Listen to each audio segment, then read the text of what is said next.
Hey guys, Helen Hartsmith here from the Heart of the Witch's Path YouTube channel, coming at you with my video for my ongoing series of my master spell.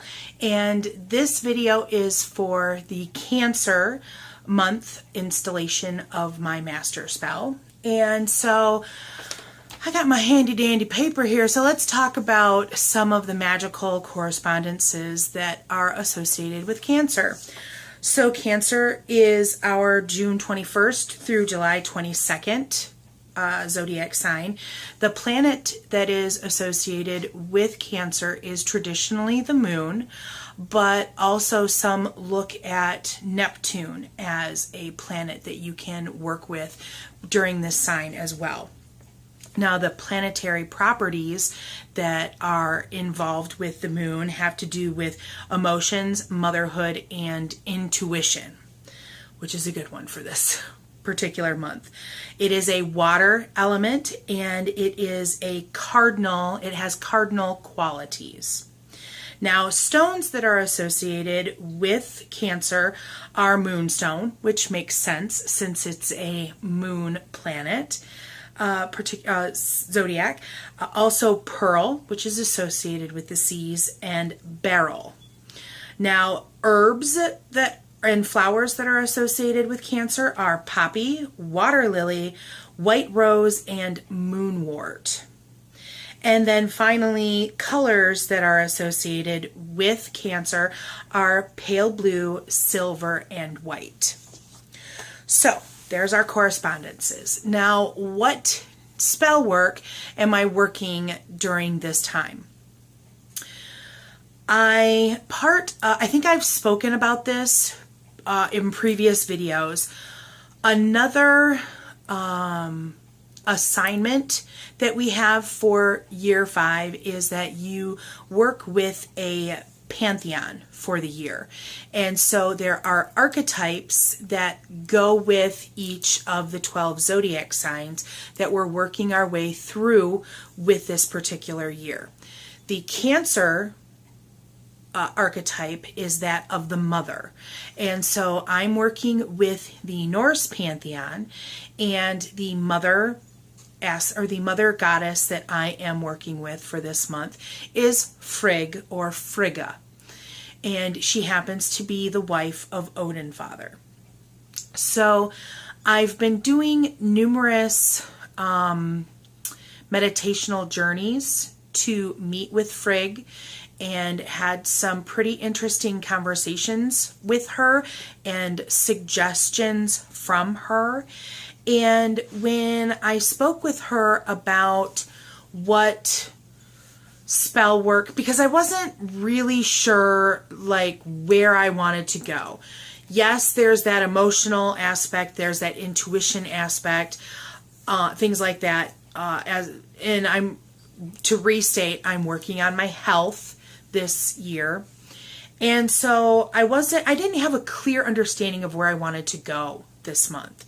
And so while talking with her, she basically told me that what I needed to do, I had been given some really good suggestions so far since February, since Pisces. So we've done Pisces, Aries, Taurus, Gemini, and now Cancer. So this is the 5th month of this year.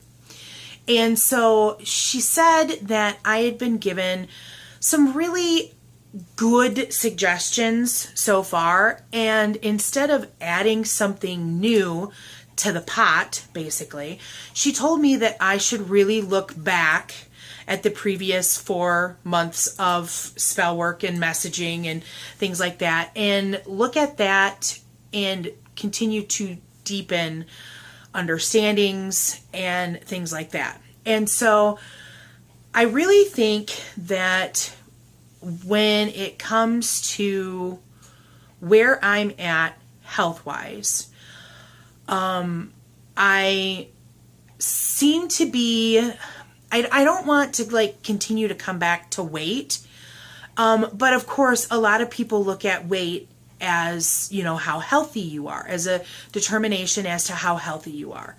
And so I seem to be kind of bouncing back and forth in this like 10-pound area.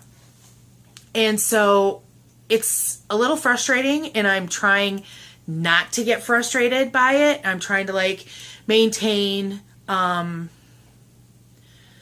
a positive attitude that, you know, it's going to happen, you know, as it's meant to, kind of a thing, and it's not going to happen overnight and things like that. And really accept that and be okay with it. It's tough. It's really tough to, you know, be working at something and not have some real tangible evidence of success. Although I will say that I feel like my pants are fitting better, and so that is like, you know, clothing fitting better. You can take a number and forget it at that point. But anyhow, so I've been reviewing kind of the things that the messages and things like that I've been getting, and trying to like really develop that.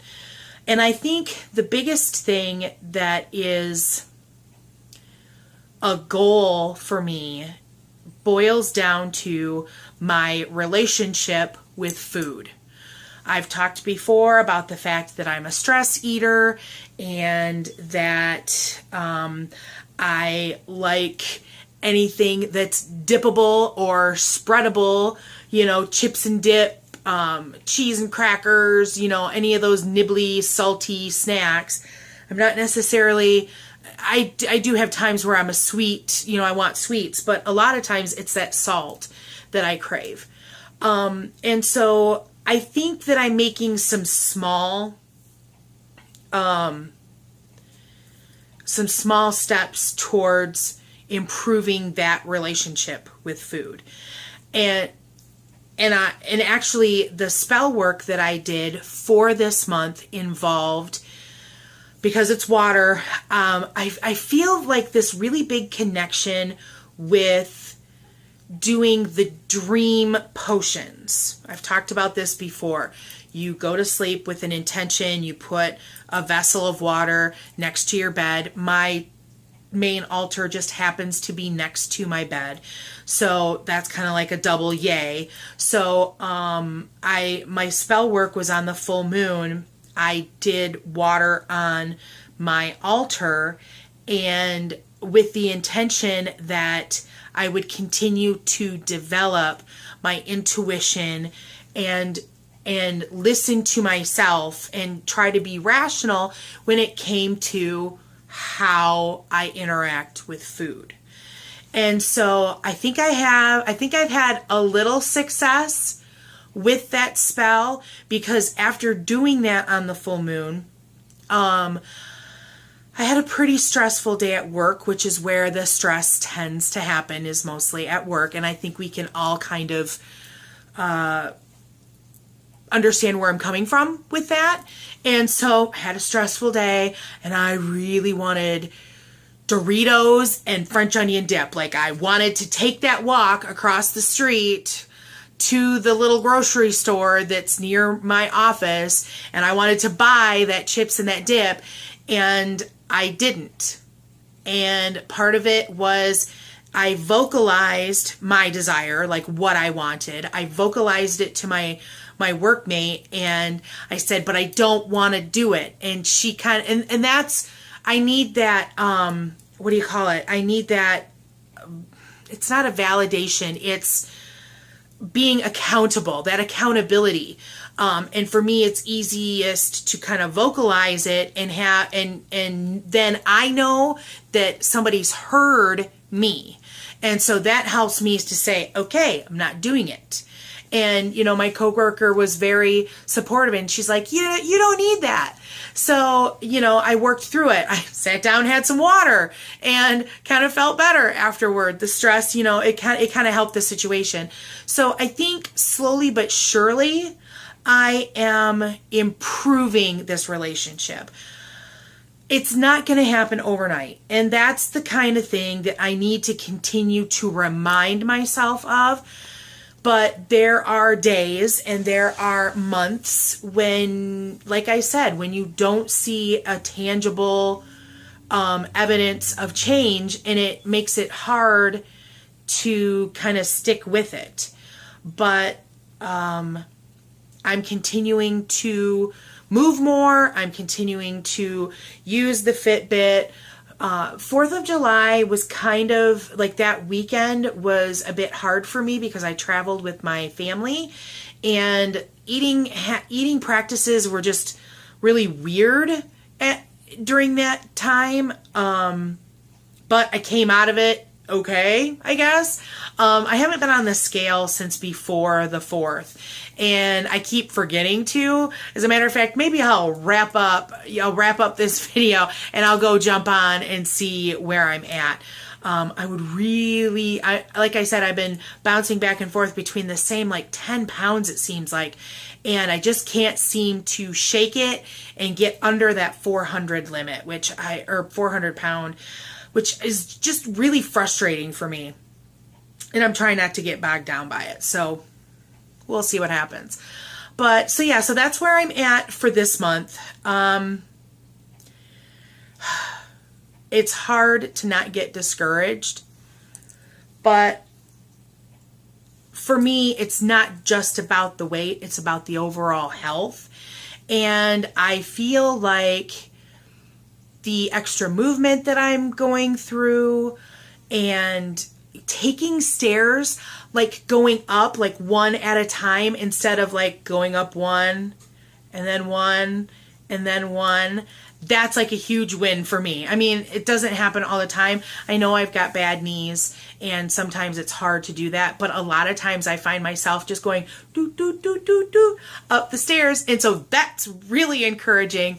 But you know, there's those stress days, or there's those days where you get on the scale and there's a gain instead of a loss or whatever.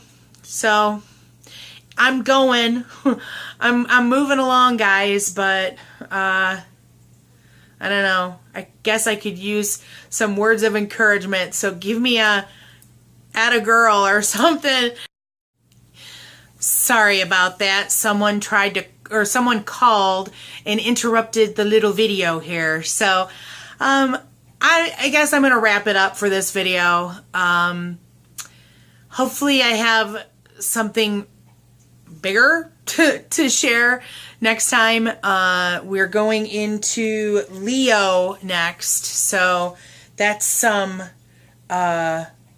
big sun energy during that month. So we'll see what happens there. Thanks for watching. If you are getting anything out of this little series that I've got going here, give me a thumbs up. If you like what I'm doing, thumbs up. If you haven't done so already, please subscribe to the channel. Love to have you coming back and checking out the other videos here at the channel. Comments are always welcome and encouraged to do so. If you want to drop an email, heartofthewitchespath@yahoo.com. Check out the Instagram, Heart of the Witch's Path at Instagram. And yeah, I think that's about it. So thanks for checking in with me, and thanks for watching. Thanks for walking the path for a little while with me. And until next time, blessed be.